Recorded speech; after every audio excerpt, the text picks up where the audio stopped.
Everyone, welcome to, am I on? I'm on. Okay.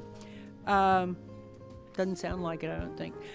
Welcome to our meeting. Please note that the chairman has added Regents Raven, Moore, and McCall to the committee for this purpose of this meeting today. I'd like to call the Academic Research and Student Success Committee meeting of the University of Houston System Board of Regents to order. As a quick reminder, please speak clearly when speaking or making remarks, as your comments can be recorded. We have 7 items that will be presented today before the committee, 4 action items for the committee and the board's consideration, and 3 items for information only. Following the presentation of the various action items, I will ask the committee if there are any questions and call for a vote. Once all action items have been presented and approved, if appropriate, I will make a motion to place these items on the board's consent docket agenda for final board approval.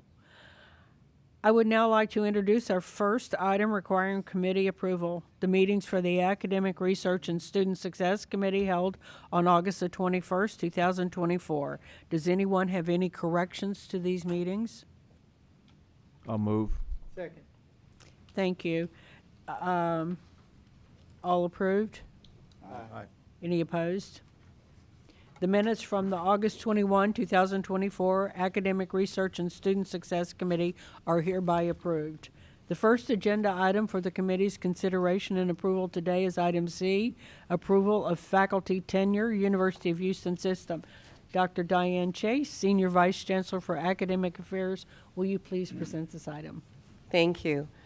We have one individual for approval for tenure today. This is not the annual approval of all of the individuals who come up together for approval for tenure. But can you not hear me? Are these microphones? Just bring it people maybe hearing me? closer I'm in. not Closer? hearing you. There you Yeah, go. yeah. Okay. Thank you. Thank you. We have one individual who's hired with tenure. He's coming to us from the University of South Alabama, and he's had a very long and storied career there, where he's done a variety of things. He's going to come as Associate Provost for Research and Sponsored Provost here at UH Clear Lake. So we're seeking tenure with hire for this individual. Thank you, Dr. Chase. Does anyone have any questions on this item? If not, may I hear a motion to approve the item as presented? So moved. Second? All in favor? Aye. Opposed? This item is hereby approved. The next item on your agenda today is item D, approval of the new academic programs, University of Houston System. Dr. Chase, will you please present this item? Thank you. And there are 4 programs. I'll present all 4 briefly and then be happy to answer any questions, either individually or at the end. The first is a master's in cybersecurity at the University of Houston, Victoria. This is an area where there is substantial workforce need, not only in Texas, but nationally. As of June 2023, there were over 663 open cybersecurity positions nationwide, and only 69 workers available for every 100 job openings. There's substantial more material within the proposal itself, but it seems like it's a great proposal that meets workforce needs. The university intends to offer it online. There is a Bachelor of Science in Aviation Science from the University of Houston, Victoria. This is in concert with the $3.1 million appropriation from the Texas legislature in 2023. There will be 2 different tracks of this program, a management track that will prepare students for careers in airport and airline management, flight dispatch, ground support, and other related fields, and a flight track that will provide the necessary knowledge and hands-on training to qualify for several pilot ratings and licenses that would lead to a career as a professional pilot. The U.S. Bureau of Labor Statistics presents a 5.6% growth in the total number of commercial pilots and over 19% growth in total air transportation workers by 2023, and the need is just as great or greater within Texas. There's an additional program from UHV. That's a Bachelor of Arts in Graphic Design. This will be a hybrid program. The aviation program is face-to-face. This will be a hybrid program.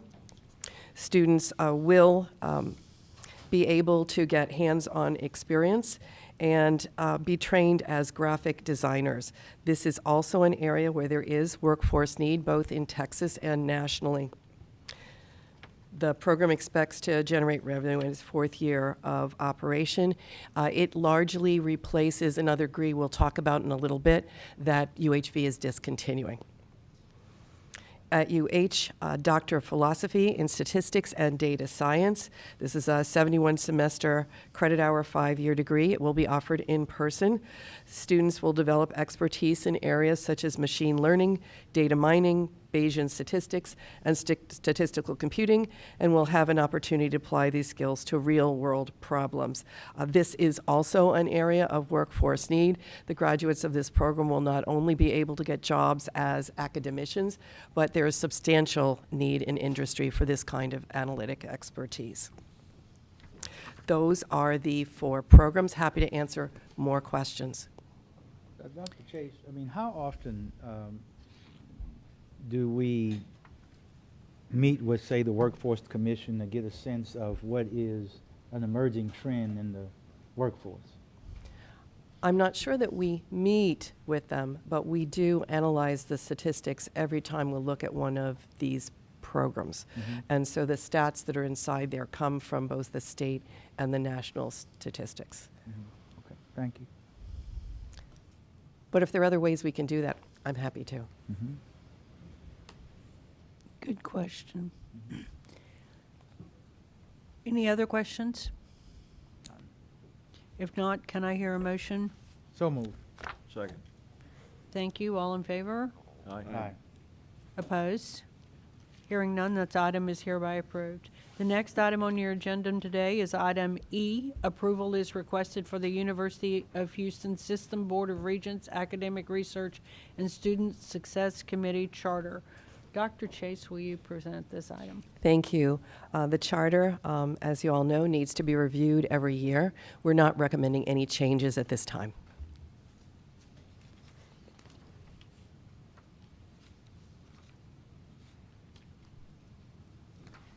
Thank you, Dr. Chase. Does anyone have any further questions?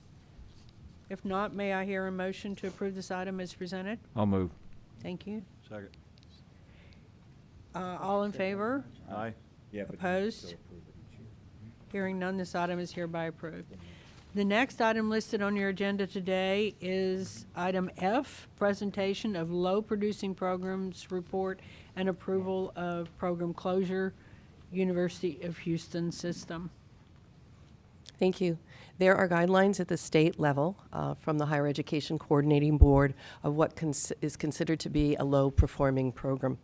And this is a program that has fewer than 25 graduates on the undergraduate level over 5 years, fewer than 15 graduates at the master's level over 5 years, and fewer than 10 graduates at the doctoral level over a 5-year period. And so these are full academic programs.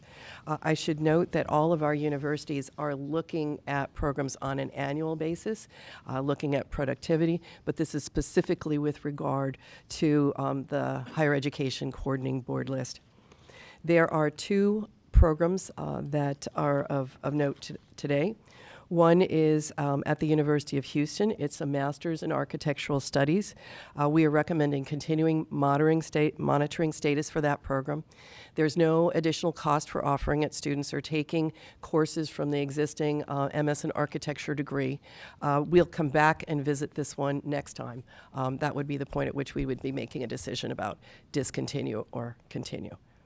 The University of Houston Victoria has a bachelor's degree in communication design that they're planning to discontinue because of low enrollment. And again, that program has come back in a different way in the program that we just talked about, the new program in graphic design. I might just additionally... What happens to the students that are in that program? There's once always a it's done? teach out. So Okay. part of the process, great question, is that there needs to be a teach out plan for the students. They either need to be taught out by the university or some other entity within a set period of time.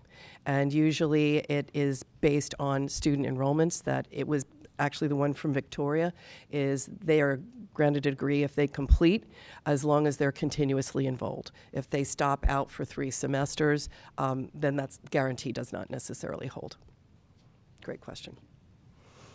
What I did want to note is that many of you may have read in the news about A&M and program closures, and I thought I would note how that compares to what we're talking about. The Higher Education Coordinating Board requires that we look at full academic programs. So these would be bachelor's, master's, doctoral programs, both professional and PhD, for those thresholds. It does not require us to look at minors or certificates or smaller academic pieces, shall we say. However, universities are always looking at them to see how well they're enrolling, and we are always closing them, changing them, morphing them as necessary. That what an A&M was looking at were these same guidelines, but taking them down to the minors and the concentrations. Okay. So, I don't. I was on the coordinating board, I think, when we approved this architectural studies program at the University of Houston. I guess the question is, we come up with the idea that we think we've got the student enrollment to satisfy the program, but because of whatever happens, it wanes. I mean, how do we initially test whether it's worth the actual engagement in the Sure. beginning? So the decisions about whether we're going to create a program are based on a whole variety of things. Oops, sorry. I'm looking at you. I should probably move the mic. The decisions about how to create a program are based on a whole host of things, but usually two key ones. It's student demand and workforce need. So we're trying to assess both. We may be assessing because there are feeder programs for that degree where we know that the students are looking to go in. We may be assessing because of students' just questions and demands, faculty ideas, other institutions that have those programs that are well enrolled. There's also a sense of, for each of these programs, how do they fit within the university, right? Because not every program works at every place at every time. But the workforce demand is also one of the criteria that we're looking at each time, and those are part of the numbers that I reported to you. In the case of this particular master's program that's low enrolling, these are students who are interested in something less technical than the full master's in architecture degree. And so they are taking this as a degree along the way, I would say. And there is space for that throughout the academic curriculum to have degrees that will let students graduate with something that they can codify. However, this particular degree only has 1 or 2 students graduating every year. And we'll come back to you next year. I suspect that unless there are more students that are going to enroll it, we'll likely come back to you with a closure decision. Is it your sense we have more or fewer programs that fall on this list than, say, in years past? The reason I asked the question is that I remember going to a graduation for a relative at the University of Texas, and the keynote speaker, the statement that he made was, how you all will make a living has not even been created yet. And so with that in mind, I mean, what things could we do in order to ensure that we're offering courses that keep up with the speed of the market? Great question. And I think it's got multiple answers. You know, on one hand, there's what's new, what's hot, what are we hearing from the local workforce? And while we may not be formally surveying companies, entities in our area, we are hearing from them what they're looking for, you know, from advisory boards, et cetera. But, you know, on the other hand, I would say, at least if we're talking about a bachelor's degree, our goal is that each of our bachelor students, when they graduate, has key skills that will allow them to be functional in whatever they do after they graduate. That is something that each of our institutions is really working on even harder now, to be sure that those, what we call transferable skills, are ones that not only the students develop, but they know they develop them as part of that academic career. So you'll hear us talking more about those kinds of things in the future. All right, thank you. I think, okay, I can also address a little bit, because a great question, can we keep up with the market? Can we keep up with the demand? And there are many things. Immediately we start our certificates, but we have also done something really quite interesting, and that is micro-credentials and badges. Because we saw this downturn when it came from energy companies. There were a lot of layoffs, following the pandemic. And Claudia is sitting here, and she can definitely address. There was reskilling for those laborers. So we started the program Badges, which is 15 credit hours. So instead of, because sometimes people are not sure they can go back to the university, it just seems intimidating. So instead of enrolling for 45 credits, you enroll only for 15 credits. It could be in like data science, cybersecurity, and many other programs. And you finish that, then you can do another badge, same way, 15 credits, and you can stack these badges to really make up for a course within enough hours. And this way, you get your feet wet and you realize, oh yeah, this is what we need. So it does two things. One is immediately we can move without long bureaucratic process of creating a degree program. And secondly, that we can do it in areas that are absolutely in demand. And these badges and micro-credentials that we are doing, immediately they get enrolled. I mean, they are full, right? Yep. Claudia, would you like to just say a couple of things? Yeah, so I also run the Data Science Institute, and so we have 4 micro-credentials out of the Data Science Institute, and our most recent one is AI. So I was teaching a 5-week course. We just finished at AI Ethics, so we invited industry to present so that our students would know what they actually need to learn. And so we offer multiple of these short courses throughout the year, and we have about 600 students who complete those every year. And so they're actually really popular. We don't charge UH students for that, which means we get more students because they feel I can get that skill, it doesn't take very long, and afterwards I can do something. And so these are all really hands-on courses, and they're really popular with students. And so we get also people from the outside who take those. But obviously the primary customers are our own students, but that's a skill-based course. And we have had students who get jobs just because they took that micro-credential. Oh, wow, great. Yeah. All right, thank you. We also, on the graduate level, graduate certificates can do the same thing. So if there's a program that comes to us saying we'd like to create a master's degree, we might suggest, why don't you try a certificate first? Low stakes, doesn't require all the approvals. If it doesn't go, we don't follow up. So there are a variety of mechanisms that are less than offering a full degree. All right, thank you.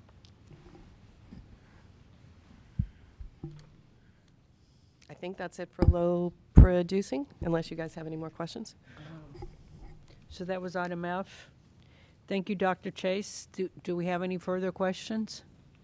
I thank you for being vigilant on there's a lot of interest in knowing how we keep the programs appropriate and exciting without carrying, programs that aren't useful anymore. Thank you. Do I hear a motion to hear the item as presented? So moved. Second. All in favor? Aye. Here, opposed? This item is hereby approved. The next item on the agenda for today is item G, report on sponsored contracts and grants over $1 million, University of Houston System.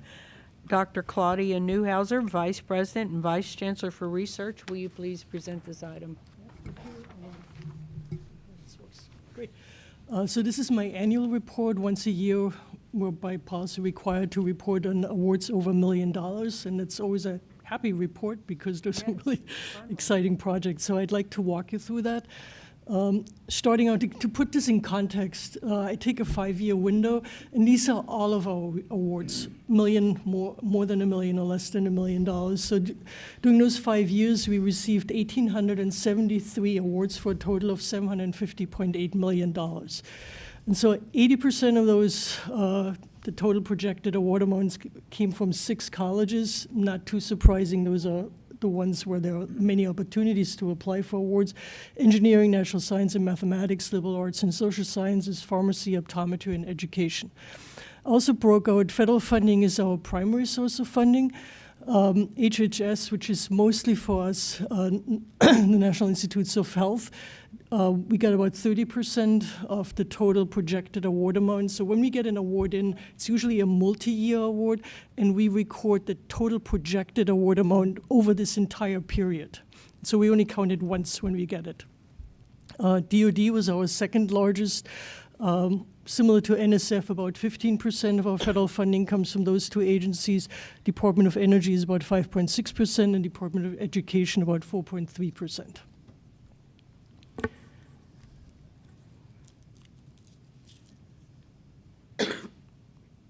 Moving on to the awards that are actually over $1 million during this period. We received a total of 147 awards over $1 million over this 5-year period. Total projected award amount was $416.8 million. So this also tells you that the big awards obviously contribute the most to the total projected award amount that we have. And then just looking at fiscal year 24, we received 28 awards. The total is $122.6 million. So that's a big increase over previous years. And responsible for this was one single award you heard about. That's the award by Dr. Greg Clenny from the U.S. Department of the Army. He works on priority analysis capabilities for competition, crisis, and combat. That was a $63.5 million award, so obviously that increases the total if you get one of those that are really, really large. But we're doing... Did we target that particular award? And Yeah, there was a lot of background work to so get there that. was, I mean, you have to go out and market yourself to be the preferred Yeah, so the university. engineering, so the College of Engineering, where Craig Lenny is a faculty member, they worked also really hard now with our governmental relations. So these grants are not something you get quickly. So there was a lot of background work on that one. Right. We also have a staff now in Washington, D.C. to really help with all Yeah. of these processes. But it takes a real amount of work prior to that. But once you establish credibility, it becomes easier. Especially with those agencies that are mission-driven, you really sort of have to show that you can Did we deliver. have that before you came?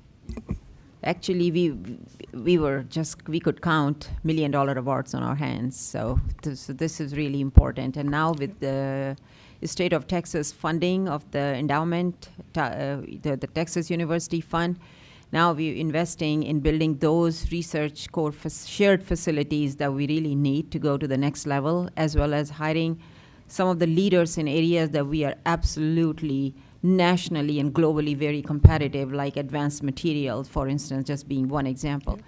So once you accumulate that kind of national talent here, it just flies. So I think we have very good launching pad right now. Momentum. I want to give you a few highlights. In your documents, you have the complete list, but I didn't want to put a table with 28 awards on the screen. So let me just point out a few of them. Our top colleges, engineering got 7 of those, $74.8 million, which includes this large grant from the DoD. NSM had 6 with $12.9 million total. Optometry, class, and pharmacy, each 3, the respective amounts, 9, 6, and almost $4 million.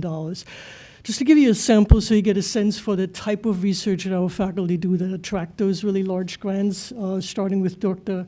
Rohita Reddy in engineering, looking at using biomarkers for diagnostics for lupus. That was a $3.2 million NIH award. Janet Alarcon from education got a $3.4 million award from the Department of Education and UH teacher preparation.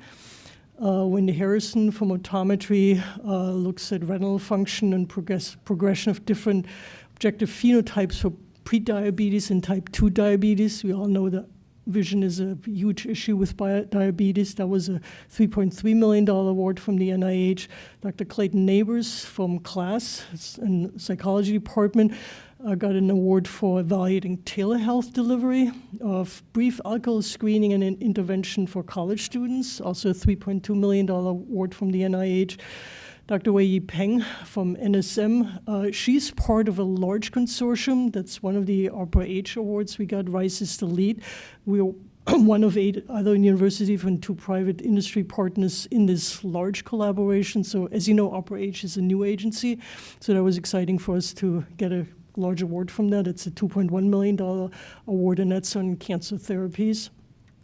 And then Dr. Venkat Selvamanikam, known as Selva from engineering, he works on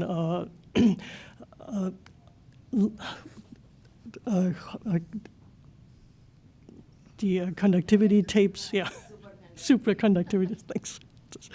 Blackland is word. That's a $2 million ARPA E award. So he has gotten quite a few awards from ARPA E in that area. Just to give you a little bit of a flavor of what we do. And then I want to highlight also accomplishments of the other campuses, starting with UHD. So even though this was not an over $1 million award, it's an impactful award. It's an NSF research experience for undergraduates, awarding computational sciences and engineering. It's led by Professor Vasilis Tsuanis. He's funding undergraduate students, so rising sophomores, juniors, and seniors to participate in his research experience on important societal challenges. And so what they learn is this bulleted list, so cybersecurity, which we've heard about before, data analytics, machine learning, process automation, structural engineering, data-driven safety management. So those are programs that really expose our students to cutting-edge research at a level where they can participate and really contribute. Clear Lake, you will hear about this more in the next presentation. It's a $2.6 million award called Excite, building on strengths, expanding access, and transforming lives.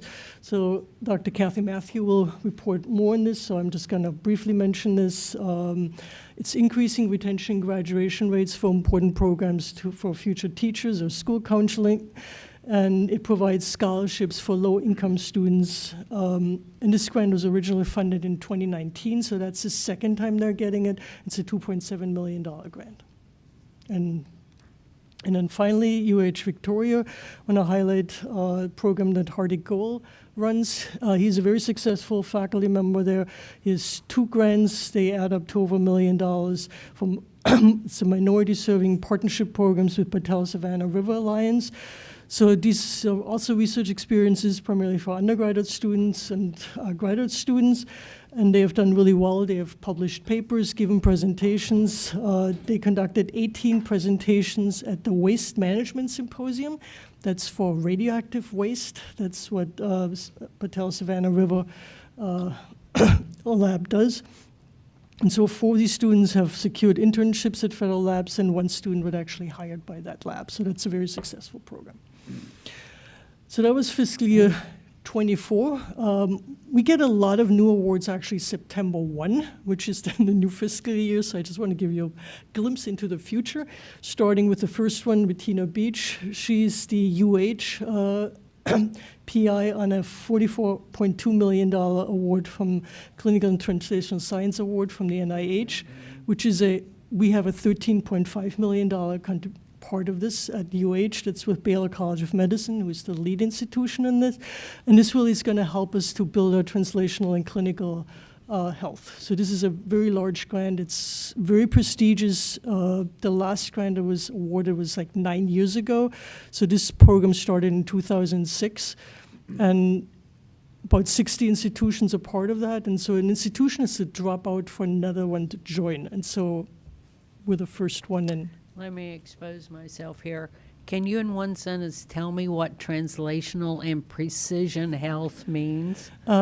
So this is a health grant. So we're building, these grants are for building out infrastructures for, it's essentially a population health area. So precision health is using genomics approaches, for instance, to tell you have this genotype, this drug will work for you. Okay. That would be in one sentence. So we're really proud to have gotten that one. Thank you. Dr. Yan Yao, and we'll bring Bettina Beach to one of the meetings so she can talk more about this award.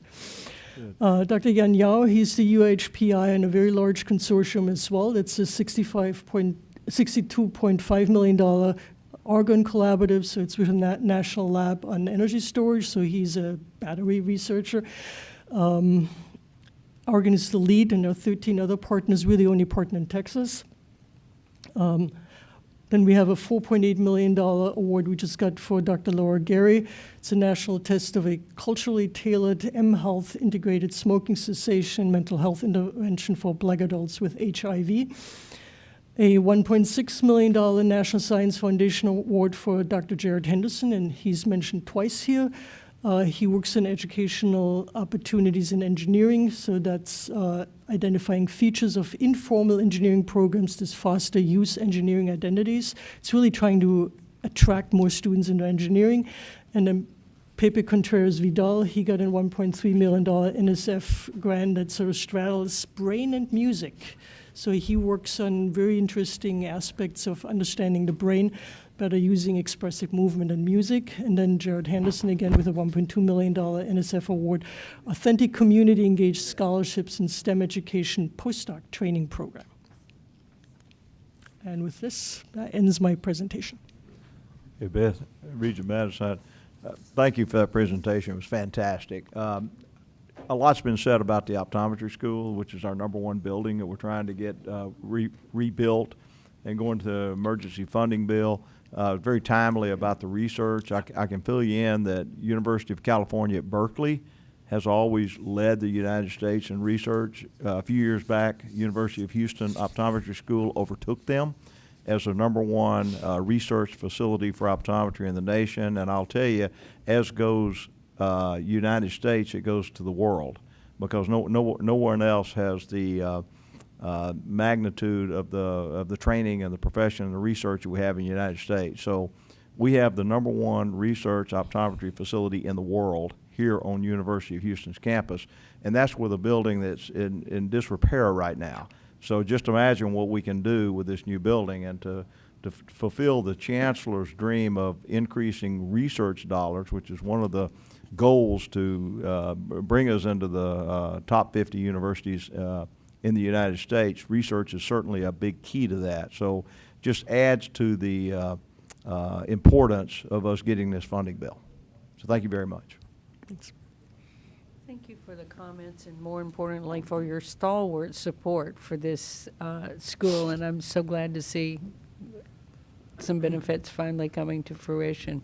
You've been a big part of that. Well, thank you, Regent Madison. I do know a little bit about optometry, so this is Obviously. kind of falling. Hey, It's kind of falling into my wagon here. well, we're glad to be the beneficiaries of that knowledge and enthusiasm. Does that conclude Yeah, your that report? concludes Thank you for the presentation. I did have one question. Good. Maybe it's just a function of process. When these grants are given, how important is, I mean, are there 20 applicants, different universities applying for the same grant? Many How more. many- engaged are our state, our U.S. Congress and senators in that process? It is very competitive getting grants. The success rates are often in the single digits. So there are grants where it's like 1% or 2% of the applications are funded, so it's super target competitive. ones that you have a higher degree of success to get, or is it just like a throw it out there and hope we get? It's not throwing after, I mean, it's targeted, but it's more based on the expertise of the faculty where they feel they can be Okay. really competitive. Even if there's only a 1 or 2% chance, if you're on top, you get it, so not applying. How many times does someone have to reapply to get? So for the NIH awards in particular, it's typical that there is at least one round. You submit it, you get comments back, you resubmit it. Sometimes it's twice. I would say the other agencies, it's quite often you try once. There are also many programs that are only offered once, so you get one shot at this, but then you repurpose the grant, submit it somewhere else. But these agencies are independently making these decisions. They're not being influenced from other outside forces, or? Well, there are review panels of peers. Okay. So, Legislators can help. yeah, that depends on the award that legislators can help, obviously. But typically, they're reviewed by peers, like, for instance, the National Institutes of Health, they have review panels. There are standing panels. You're on this panel for a few years. You meet 3 times a year. You review the proposals, and you make recommendations. Okay. So it's a very rigorous process. we all seem to have questions about. And so are those decisions generally made at the department level? Are they part of a central strategic plan that the university has, or is this pretty much up to a faculty member to identify those opportunities? How are they created? It's a combination. So what we do, like every week we send out funding opportunities, and I target individual faculty members. If there's a funding opportunity where I know faculty X would be really competitive, I send it to them directly and say, hey, you can apply for that. We also have internal funding mechanisms that encourage faculty to prepare for these. We have one for these very large national centers or team science proposals, where faculty can apply for funding and they can prepare themselves for 12 to 18 months to be competitive. And we've gotten some of those because there's a lot of legwork you have to do. You have to demonstrate that you can work together.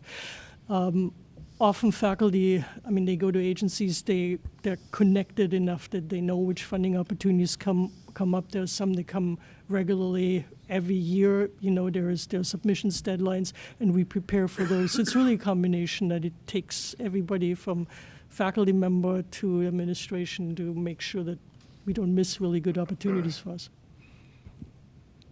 I think what is helping us also is having a vice president for energy and innovation, and now that we have created the position of vice president for health, because their portfolio includes looking at it across interdisciplinary, so they invite and they get the faculty to come together to really go after big proposals. That's why I'm saying we need $50 million plus proposals, and pretty soon I'm going to raise that level to 100. So, I mean, we are really very successful now. As you can see, there have been many proposals at that level. Faculty are just excellent, but if they apply individually, it's going to be a small grant. But if people come together, then you can go after bigger things. Yeah, and you saw quite a few where we're part of consortia. That's more and more that funding agencies want to give out larger grants. And so being part of a large consortium with 8 or 10 other universities is actually really good for us too. That's quite prestigious. Thank you very much, Chancellor. I think your passion for research is notably the key issue in the meteoric rise of this university in prominence. Thank you. Is that your presentation? It was obviously very robust and interesting to everyone. It was presented for information only, and no committee action is required. The next item on our agenda is item H, research presentation, University of Houston Clear Lake. Dr. Chase, will you present this item? Absolutely. I would love to invite Dr. Kathy Matthew, who is Vice Provost here at UHCL, to come up to the podium. We just heard about her grant a little bit before, but now she's going to tell you more details. So good morning. I'm Kathy Matthew. I'm not only Vice Provost, I'm also the Principal Investigator on the Excite grant. And I want to show, you're going to see a lot of pictures. So you heard a lot about our grants. I want to put some people faces so you can see our students that have benefited. This is my reason for getting up and coming to work every morning, seeing the students and knowing what I'm doing to help them. Again, it's a Department of Ed grant. You heard about this one, so I can go through that one really quickly. But I want to talk about what degrees we're covering with this grant. We provide support for students that are getting an MAT degree, which is a Master of Arts in Teaching, and it's for people with a bachelor's degree who want to be a teacher. They get a master's degree and teacher certification, which means they go out as first-year teachers, highly sought after, because not every first-year teacher has a master's degree. We also have a doctorate of curriculum and instruction with a STEM emphasis to provide administrators with additional information who are interested in the STEM careers. And we have a Master of Science in School Counseling. We all know with COVID, we've had more and more students with mental health issues, so we're interested in increasing that population. So here are the grants. I'm really excited about these numbers. You can see in 2019, it was noted this was the first grant we got. We're on a one-year extension. And then in October, we received a second grant, building on the same thing. We enhanced what we're doing. So to me, that's a vote of confidence by the Department of Education that we're doing a great job if they're giving it to us again. So far, this is the scholarship numbers we've awarded to date. You'll notice that when we wrote the grant, we put in $520,000, but you'll see on that first one, so far we've awarded almost $800,000, and there'll be another $75,000 before the grant ends in September of next year. We had salary savings with COVID and we couldn't travel, so anytime there's extra money in the grant, my grant directors and I put it into scholarships. That's our key thing. The grant we got in October that started October 1, we included school counselors in that next one. You'll see we've already given away $25,000 on that one. My grant directors are working to provide more. One of the things that they want us to do when we write grants is tell us how you can sustain it. Our idea is to create endowed scholarships. So we have $45,000 from the Department of Ed, and we'll match that with donor funds of $45,000. That scholarship will then be on campus forever and ever to provide support for our students. So this is all the things a grant does. It's not just scholarships. We have graduate assistantships. And those are often doctoral students who can get paid assistance to help with their research. They work research with faculty members, so you go to conferences. We provide them with professional memberships, and then we provide them to travel to present their research. And that's a big thing for our doctoral students.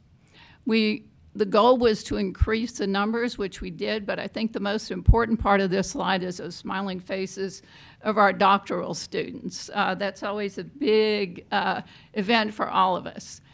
The grant operates on the theoretical framework of sense of belonging, and that's very important because we supply the support network these low-income students need to get their degree. And I can't do it alone, so I wanted to give a shout out to the people who work with me on the grant. So thank you very much for your time. Great, congratulations. Well, that's certainly a breath of good news. Thank you. I did have one question on the Masters of the MA in teaching. What is the difference in a salary for a teacher that can if you just graduate with an undergraduate in it versus having this master's degree? What does it do for them financially? It doesn't do much for them financially. It depends on the school district. It may not be more than $1,000. But what I've learned from HR directors is that they are looking for students who have something extra. So they get a lot of resumes on their going across. And if they see somebody who's got a master's degree, Yeah. it moves them up to the top. Okay, so So it's a we're key more likely differentiator to, for yeah. And that's how I got my teacher certification. I got a bachelor's degree in sociology, became a mother, stayed home. When my kids started school, I decided I wanted to be a teacher. And that's how I got mine. I got the master's degree with teacher certification. I was living in New Orleans at the time. Alief ISD was there at a teacher fair, and when they met me, hired me on the spot. That day, I walked out with a job in hand. I will say I was a little cautious. I did come over and actually see Alief before I took the position. But that's, to me, that's a reason why we need to do this. We get them hired immediately and out. And they're typically, they've got families, so this is really important to get them there. How long have you been at Clear Lake now? Over 20 years. Well, congratulations. I started in the College of Ed as a professor. I was interim associate dean for a time, and now I'm where I am. So my passion is teaching and students. I'm delighted that the next group, I'll tell you, is also a passion of mine with Pathways to STEM Careers. That's a student organization you'll hear from, but it was also one of my grants. So all right, so next year you'll hear about First to Fly. And that's for our first time in college students that we just got over $2 million on that one. And that one's just getting started. Great. Your enthusiasm is obvious and infectious. Thank you so much. Lucky to Thank have you. here. Thank you. Yes. Any more questions? This item was presented for information only and no committee action is required. The final item listed on your agenda today is item I, Success Story. University of Houston System, Dr. Chase, will you please present? Thank you. I am delighted to present Dr. Jennifer Irwin, the Dean of the College of Science and Engineering, who is going to present a UH Clear Lakes Pathways to STEM Careers grant, along with 2 students who are going to talk about how this grant has positively impacted them. Hi there. I am, let's see, this way. I am privileged to be able to introduce to you 2 of our amazing undergraduate student researchers. If you're not aware, research is essential to persistence in STEM studies.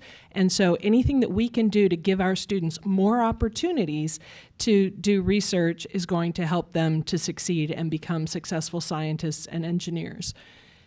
And so what you'll see is the Pathways to STEM Careers grant, and I don't know who's changing the slides. Nobody. Okay. Here we go. That'll help. So the Pathways to STEM Careers grant is, as Dr. Matthews mentioned, a grant that she's the principal investigator of, and it is designed to improve retention of students in STEM disciplines. And so it's targeted at low-income students in the College of Science and Engineering, and it's impacting students across all of our departments within the college. And so we've had this grant since 2021 from the Department of Education, and it lasts until 2026. And it's providing financial support to the students in several different ways. It's giving them funding to do research in our outstanding faculty members' research laboratories. It's giving them funding to do internships and to serve as peer mentors for other students. So even if they're not directly part of the program, they are still being impacted by this grant because the student mentors are helping to help them see what it takes to be successful in STEM. And then it's also, as I said, providing funding for them to do research. And then on top of that, there are extensive professional development trainings that the students are given to help them understand what else it takes to become a successful scientist. And so we've had this grant since 2021. You'll see that we have impacted a large number of students, over 130 students who were actually part of the PSC program, but then in addition, all those students that trickle down that they were getting training from. We've helped 80 students graduate with a STEM degree through their involvement since 2021, and we've helped 59 of them to find internships. And we send a lot of them to travel to conferences to present their research. So you'll hear that one of the students who's involved in the project you're going to hear about next is at a conference right now presenting his research because we were able to do that through this grant. And then another thing, as I said, this is essential for student persistence in STEM studies. And so you'll see that we have been able to help students in the PSC program to stay in their studies longer. So they've been in school with a 3.0 GPA for 4 semesters or higher if they've been in this program. And so from that, I'm going to move on to introducing the students to you. First up, we have Miss Alex Alonso, who is a mechanical engineering student in the class of 2027, and she'll tell you about some of her research. Thank you, Dr. Irwin. Good afternoon, ladies and gentlemen. I'm Alex Alonso, and it is an honor to be here today. I'm going to move this slow down.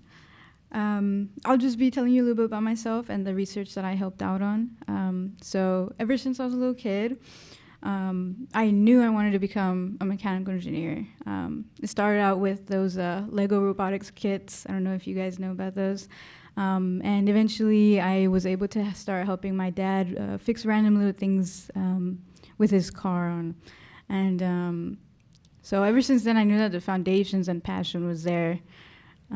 Unfortunately, being a child of immigrant parents meant that money was often really tight. And so getting a degree in mechanical engineering was not entirely a possibility. But through my community college advisor, I found out about UHCL and how they have a very affordable education And not only that, but they have a very diverse community of people and offer a bunch of different opportunities that I had no idea even existed. And one of those opportunities was the Pathways to STEM Career Grant.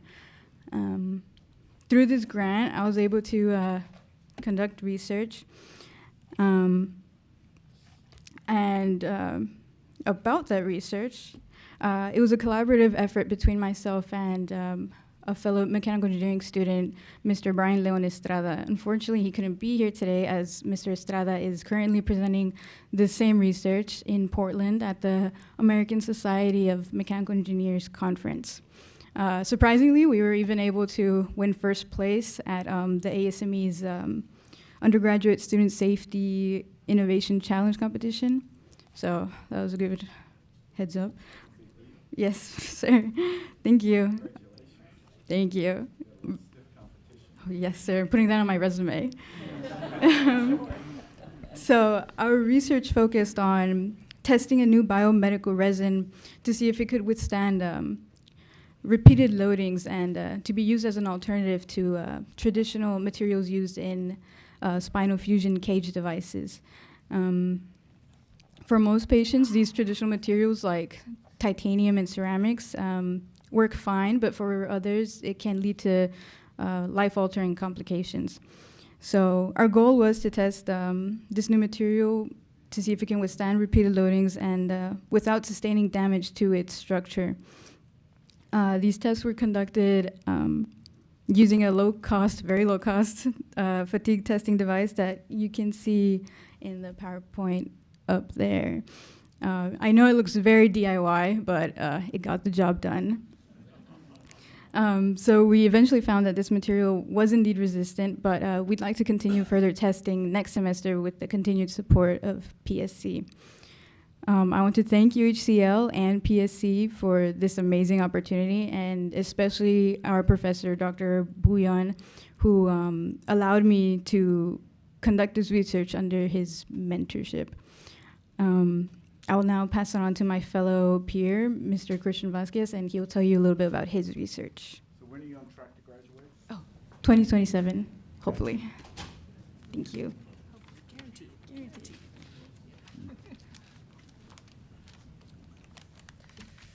Okay. Okay, here we go. Is there a click? Okay, hello, guys.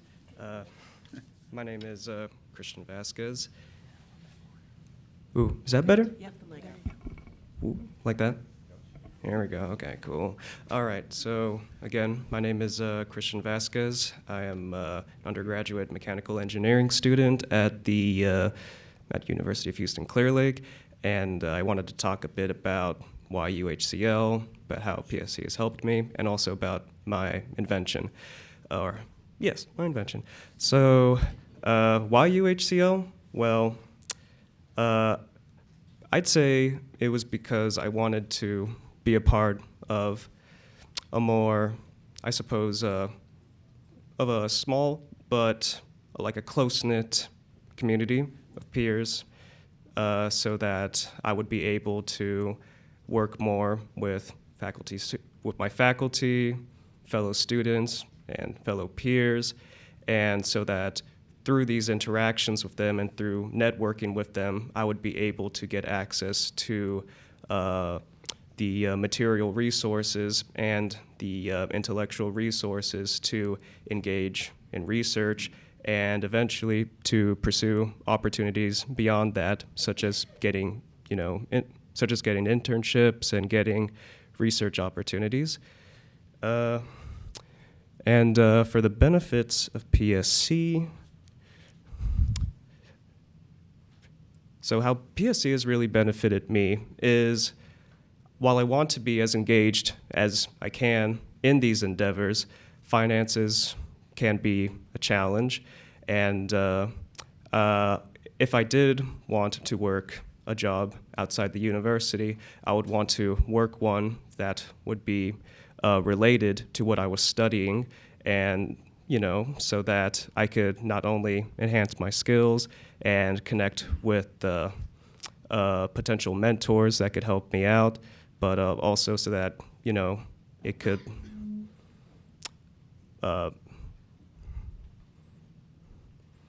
basically so that I could feel worth it. And so PSC was able to provide me with a generous monthly stipend that allowed me to sort of really ingrain myself and immerse myself into the academic culture and allow me to pursue my research, but also to continue studying as well so that I could maintain my GPA and maintain my grades and academic performance. Is the clicker working? You here? Oh. Yeah, tell them about your research. All right, so let's talk about my research then. So what I did is I created a vertical displacement shear force apparatus, and what it is it's a device that is designed to measure applied loads on samples of resin beams and how much displacement that these applied loads cause on the beam. The components, all of which were designed, manufactured, and they were tested on site in the laboratory by me. And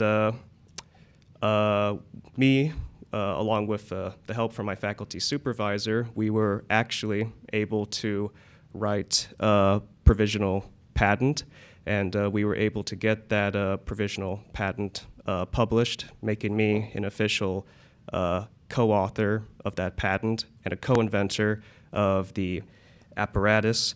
And we envisioned it to be used primarily for educational purposes, aimed at high school and undergraduate students that are interested in biomedical engineering and materials science. So, yeah. Thank you.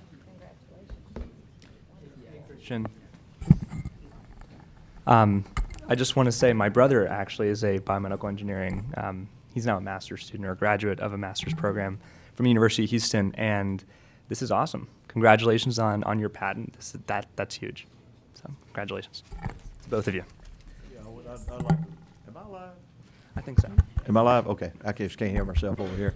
I appreciate you, what you've done, and you illustrate the American dream.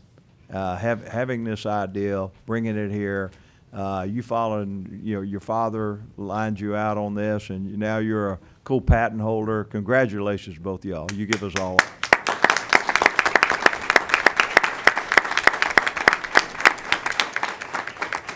As usual, the very best part of your presentations are from the students that inspire us and remind us why we're all here and why we care so much about the future. Thank you. On behalf of all UHCL and especially PSC students, thank you so much for this opportunity. Hear, hear.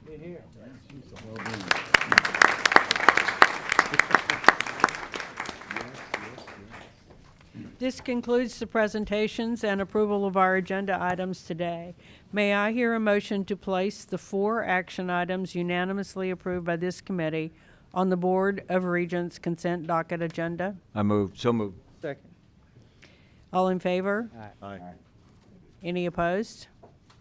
This item has been unanimously approved by the committee and will be placed on the Board of Regents consent docket agenda for the final board approval at the board meeting held later today, November 21, 2024. If there are no other questions, this concludes all the items that are listed on the agenda for action.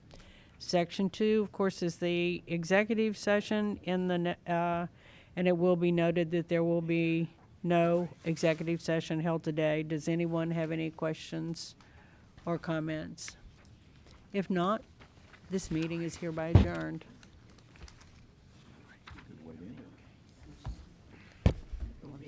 Yeah, I break think for it's lunch. lunchtime.